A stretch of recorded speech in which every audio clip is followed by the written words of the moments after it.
Ever tried opening a file and get an error, or worse, sent the wrong file type?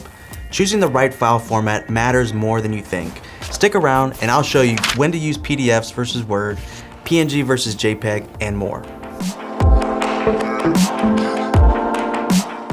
I'm Barnett from ITCubed, where we make IT work for you. If you want to avoid file format confusion, hit subscribe and let's break it down.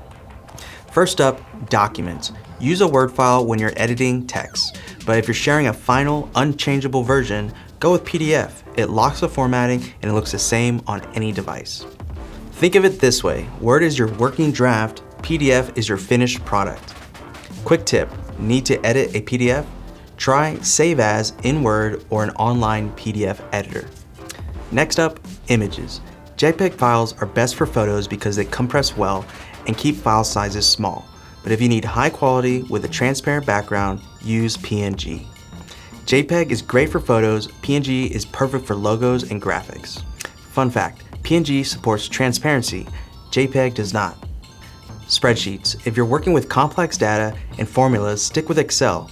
But if you need to export data to another system, like importing contacts into a CRM, use CSV, which strips all the formatting. Excel equals calculations, CSV equals raw data for transfers. Pro tip, need to clean data for another tool? Save as CSV. Which file type do you use the most? Drop a comment below, I'd love to hear your favorite go-to file type. Still unsure which format to use? I've got a guide on organizing your digital workspace. Watch this next. Let's recap.